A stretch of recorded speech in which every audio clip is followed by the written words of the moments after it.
कमी शिकलेल्या मुलाशी प्रेमविवाह केल्याच्या रागातून वडिलांनी मुलीवर गोळीबार केलाय। जळगावच्या चोपडा तालुक्यात हादरवणारी ही घटना घडली आहे। हळदीच्या मंडपात निवृत्त जवानाकडून हा गोळीबार करण्यात आला असून यात मुलीचा जागीच मृत्यू झालाय। पाहूयात एक रिपोर्ट। जळगाव हादरलं। प्रेमविवाह केल्याच्या रागात मुलीची गोळी झाडून हत्या। चोपड्यात निवृत्त जवानाकडून गोळीबार। सजलेला मंडप काही क्षणातच सामसूम। हळदीच्या कार्यक्रमात बापाचा मुलीसह जावयावर गोळीबार। जळगाव जिल्ह्यातील चोपडा शहरात संतापजनक घटना घडली आहे। 2 वर्षांपूर्वी मुलीने प्रेमविवाह केल्याचा राग बाळगून बापानं पोटच्या मुलीचा जीव घेतलाय।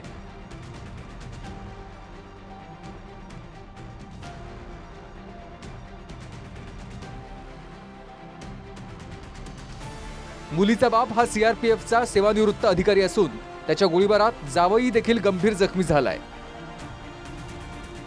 वैद्यकीय शिक्षण घेणाऱ्या मुलीने तिच्याहून कमी शिकलेल्या मुलासोबत प्रेमविवाह केल्याचा राग वडिलांच्या डोक्यात होता आणि याच रागातून तृप्ती वाघ या 4 महिन्यांच्या गर्भवतीवर बापानं गोळ्या झाडल्यात।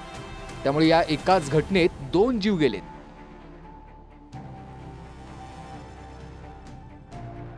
नेमकं ही घटना ज्या ठिकाणी घडली आपण आता त्याच ठिकाणी आहोत।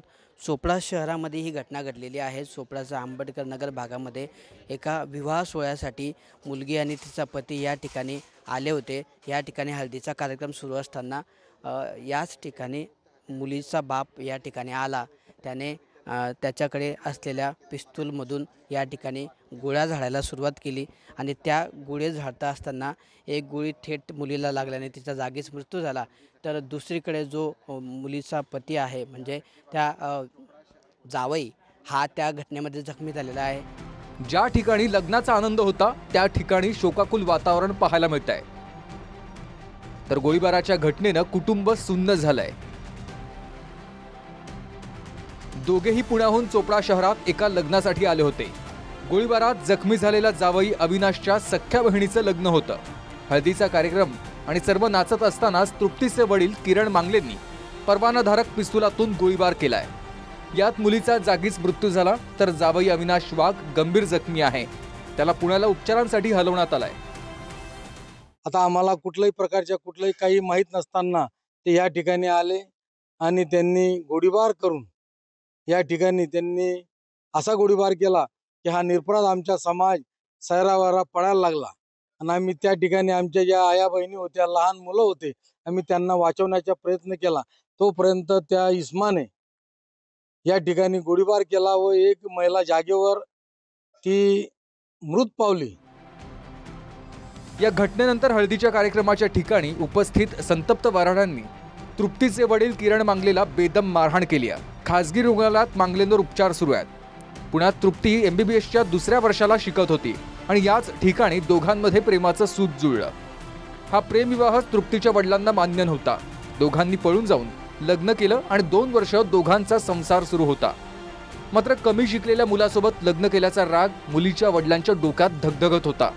माहेरी गेल्यानंतर तृप्तीचा गर्भपातही वडिलांनी केल्याचं तिची सासू प्रियंका वाघ यांनी सांगितलंय। प्रेम केलं म्हणून, माझ्या मुलाने त्याच्या मुलीला प्रेम केलं म्हणून तो राग होता। विरोध म्हणजे त्याला आमच्या घरी नांदवायचं नव्हतं। त्याची मुलगी त्याच्या घरी पाहिजे नव्हती। मग तो 2 वर्षापासून काय करत होता तेव्हाच विचार करायला पाहिजे ना। तू माझ्या पोरीच्या कार्यक्रमामध्ये गोंधळ घातला। अविनाश वाघच्या आईच्या तक्रारीवरून किरण मांगले विरोधात हत्येचा गुन्हा दाखल करण्यात आलाय। महत्त्वाचं म्हणजे हळदीच्या कार्यक्रमात मुलीचे वडील कोणत्या कारणावरून जात आहेत हे मुलीच्या आईला माहीत होतं। मात्र या संदर्भातली कोणतीच कल्पना मुलीच्या आईनं दिली नाही। तसं केलं असतं तर आज परिस्थिती वेगळी असती। ज्या व्यक्तीने गोळीबार केला त्याची स्वतःची मुलगी आणि जावई या दोघांना गोळी लागलेली आहे। मुलगी मरण पावलेली आहे आणि जे जावई आहे त्याच्या कमरेत गोळी लागलेली आहे, तो जखमी आहे, त्याच्यावर उपचार सुरू आहे। या प्रकरणी जे जखमी मुलगा आहे अविनाश वाघ त्याच्या आईची तक्रार घेतलेली आहे। आईच्या तक्रारीवरून खुनाचा गुन्हा दाखल केलेला आहे। खुनाचा प्रयत्न, खुनाचा आणि आर्म्स ऍक्ट याप्रमाणे गुन्हा दाखल केलेला आहे। लग्न सोहळा होणार त्याच ठिकाणी गोळीबाराची घटना घडली आहे। तृप्ती वाघच्या मृत्यूमुळे शोकाकुल वातावरण पसरलंय। तर दुसऱ्या दिवशी अविनाश वाघच्या बहिणीचं साध्या पद्धतीनं लग्न झालंय. प्रेमविवाह केल्याच्या रागातून बापानं आपल्या गर्भवती असलेल्या मुलीच्या हत्येच्या घटनेमुळे जळगाव जिल्हा सुन्न झालाय. आजही समाजामध्ये प्रेमविवाहाला विरोध असल्याचं या घटनेतून समोर आलंय आणि याच ठिकाणी शोकाकुल वातावरणात तृप्तीवर अंत्यसंस्कार करण्यात आलेत.